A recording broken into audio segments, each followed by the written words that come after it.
They say when you live alone long enough, you start to hear things that aren't really there. Little sounds, scratches in the walls, footsteps that always stop when you listen too closely.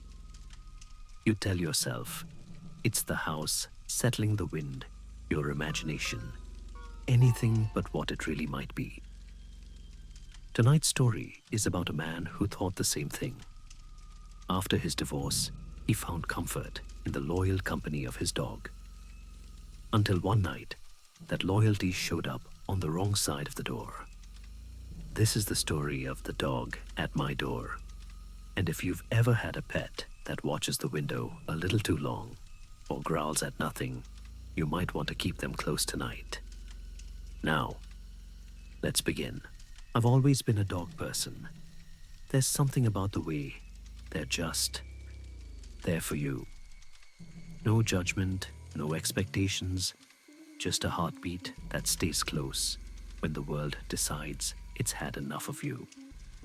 After my divorce, when the house fell silent and the bed felt like a piece of cold furniture, I decided I couldn't take the emptiness anymore, so I got a dog. His name was Max, a big mixed breed mutt, mostly shepherd, with maybe a hint of retriever.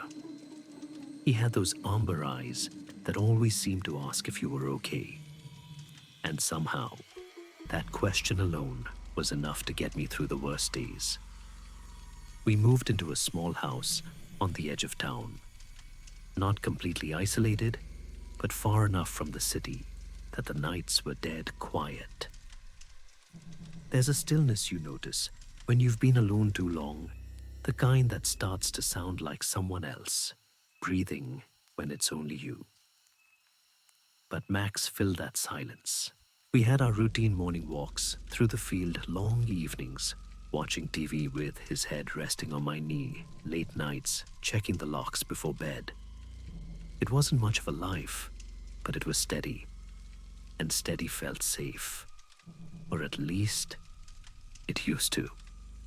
It started small, so small I didn't even realize it was a sign. One night, about 2 weeks after I moved in, Max woke me up around 3 a.m., barking at the back door. His fur was standing on end, and he was growling low, staring into the darkness outside. I checked the cameras. Nothing. No movement, no heat signatures, nothing but the quiet hum of the porch light. I remember patting his head, whispering, "It's just the wind, buddy." But he wouldn't stop staring at the door ears, rigid tail tucked, trembling slightly. Eventually, he calmed down, but that was the first night I felt something off about this place. Like the air itself was waiting for something to happen. It was a Tuesday night when it really began. I was sitting on the couch, half watching some rerun. Max sprawled out at my feet, snoring like he always did. Everything was so normal that it almost felt staged. The hum of the fridge, the TV's glow, the occasional click of the ceiling fan. Then I heard it. A faint scratching sound coming from the back door. Soft, hesitant, like something testing the wood. At first I ignored it. Maybe a branch brushing the wall or a raccoon. But the sound came again, deliberate, rhythmic. Scratch, scratch. I muted the TV. Max didn't move. That was the first thing that made my stomach twist. Max always reacted. A single knock, and he'd be at the door, barking his head off. But now, he just lay there, breathing slow and deep, like nothing was wrong. Then the sound came again, louder this time. Scratch, whimper. It sounded like a dog. A soft, pleading whine that made my chest tighten. I stood up, went to the window beside the door, and pulled the blinds just enough to peek outside. And there he was, Max, standing in the yard, scratching at the door. His ears were pinned back, his tail wagging nervously, his body trembling like he was desperate to come inside. For a second, I froze. My brain refused to process what I was seeing, because Max was already inside. I turned my head, and there he was, lying on the rug, lifting his head to look at me with sleepy confusion. My heart hammered against my ribs. I looked back out the window. The Max outside hadn't moved. He was still pawing at the door, still whining. But there was something wrong about the way he moved, stiff, repetitive, like an imitation of the real thing. And the sound, the whimper, it looped the exact same tone, the exact same pitch, every few seconds. Like a recording. I didn't open the door that night. I locked the deadbolt, pulled the curtains, and sat in the dark until the scratching finally stopped. But it didn't end there. Every night for the next week, it came back, sometimes at the back door, sometimes at the windows, sometimes on the porch. Always the same sound, scratch, whimper, scratch. And always, Max would react differently. Some nights, he'd ignore it completely. Other nights, he'd stand rigid by the door, hackles raised, growling so low, it was almost inaudible. The worst part, when I checked the cameras, there was never anything there. No dog, no movement, not even a flicker. But I knew I wasn't imagining it. Because every time that sound came, Max's ears would twitch in the exact same rhythm. It was like he heard it too. Or maybe he remembered it. By the second week, I started hearing something new. At first, I thought it was just the wind again, a faint whisper carrying across the yard. But then, I heard it clearly. A voice. It wasn't loud. It was barely there, soft, drawn out like someone trying to learn how to speak. It said one word. Max. The first time I heard it, I froze completely. I remember whispering, "Who's there?" into the empty air like an idiot. No answer. Just that same gentle, unnatural tone. Max, come here. It was wrong. Too drawn out. Too deliberate. Like whoever was saying it was trying too hard to sound human. Max, the real Max, started trembling under the table, whining quietly.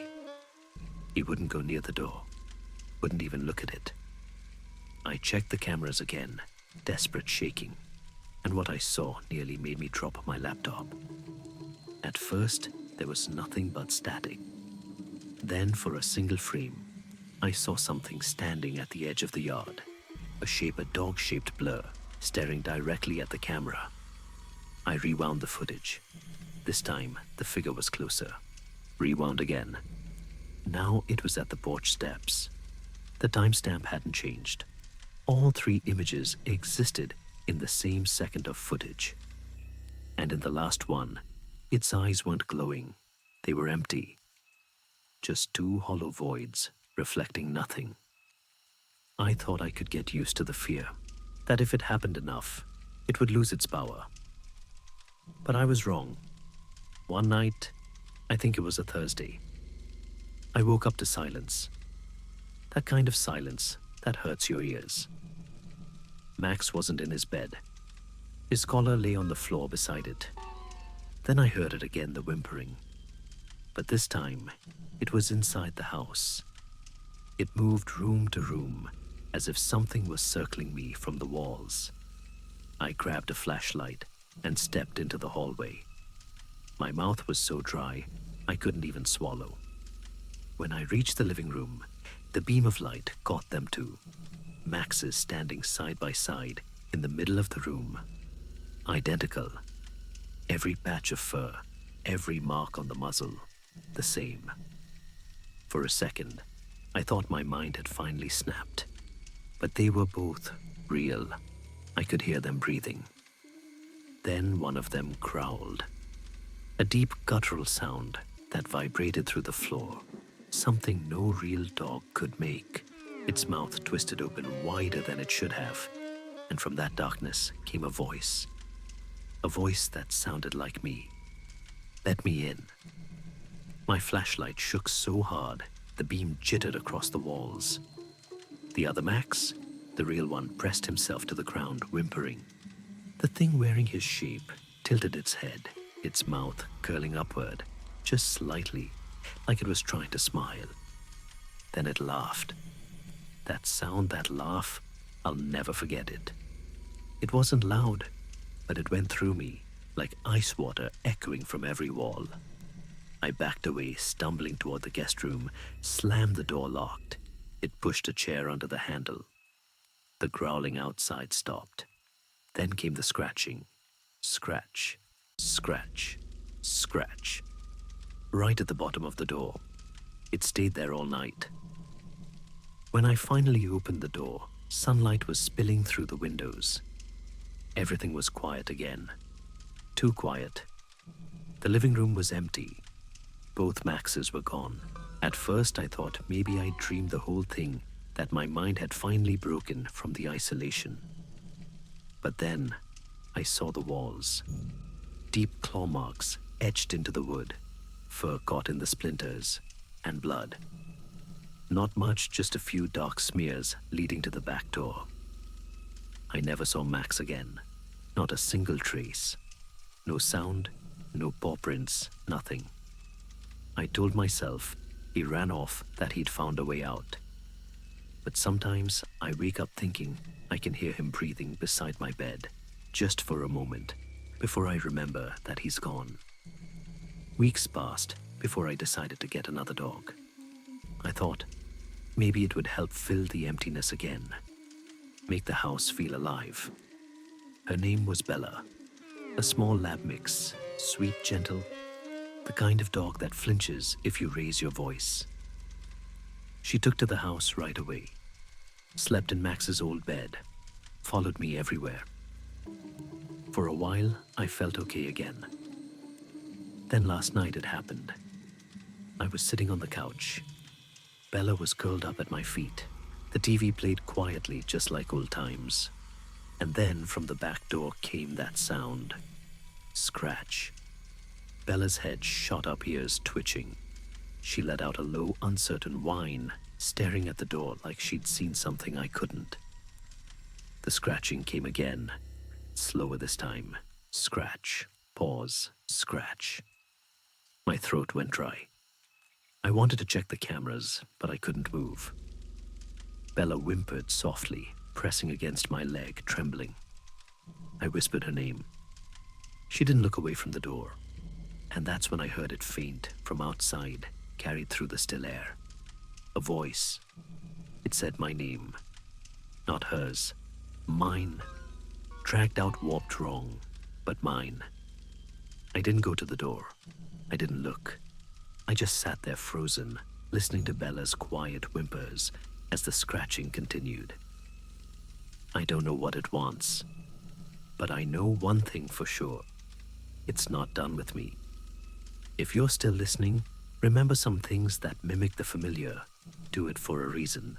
They learn our sounds, our patterns, our names, because once they know what comforts us, they know exactly how to take it away. So when you hear scratching at your door tonight, and your dog's already asleep beside you, don't look. Just turn off the lights and pretend you didn't hear anything at all. This has been NightLore, where the dark never truly ends, and neither do the stories. Good night.